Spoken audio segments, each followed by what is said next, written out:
going to show you how to make these really easy keto pumpkin cheesecake cookies.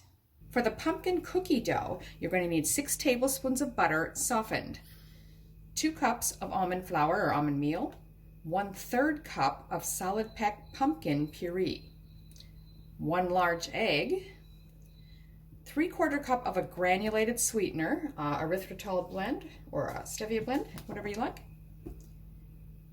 1/2 teaspoon of baking powder, 1 teaspoon of ground cinnamon, 1/4 teaspoon of ground nutmeg, and 1/8 teaspoon of ground allspice.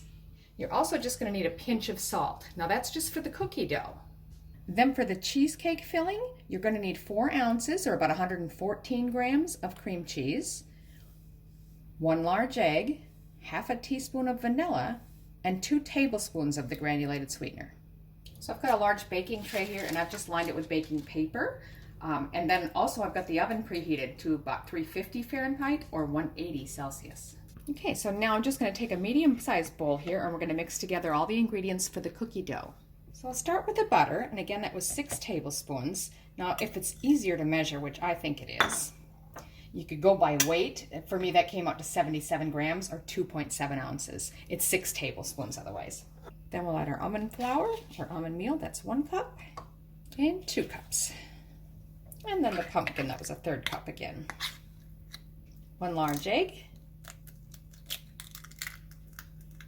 3/4 cup of the sweetener, 1/2 teaspoon baking powder, teaspoon of cinnamon,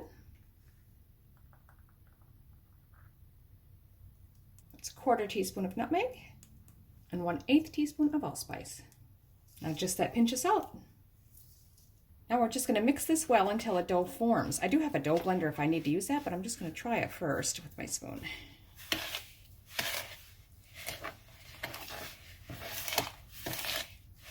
Okay, so I think I'm going to switch to my dough blender just because of the butter chunks. I did leave it out. It is softened butter, but I think it'll be easier with the dough blender. So that looks like this here.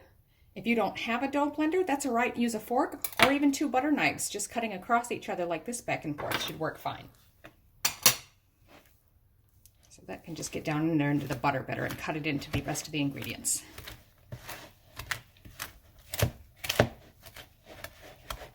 And as that builds up, I just take my butter knife or spoon or whatever and scrape it off. Okay, so that's my batter actually done and mixed. I've just sort of made little cross marks over it to get a rough idea of how many sections I've got there. I've cut it into 8 sections and I want to get about 15 cookies or 16, so we'll just, each of these sections I'll use enough then to make 1 whole ball. So I'm just going to pull it up. It's about 1.5 tablespoons. Just roll it into a little blob and we'll set that on our prepared pan. Now remember, I've got some baking paper on there.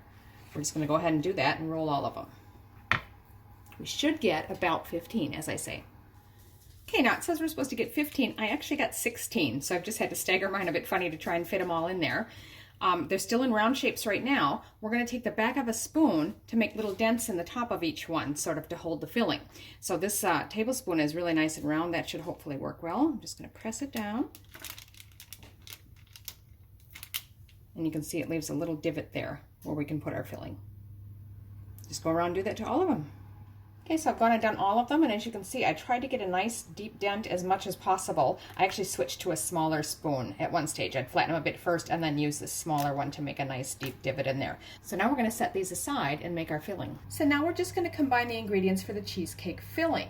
Now, I'd suggested that you use a magic bullet or a small blender cup. I'm going to use my immersion blender in this cup here, and all the ingredients for that filling now go in. So we start with the egg, which I've already got in there. To that I'm going to add the cream cheese, 1/2 teaspoon of vanilla, and then the 2 tablespoons of sweetener. Now again, I'm just using an immersion blender, so I'm just going to mix it. I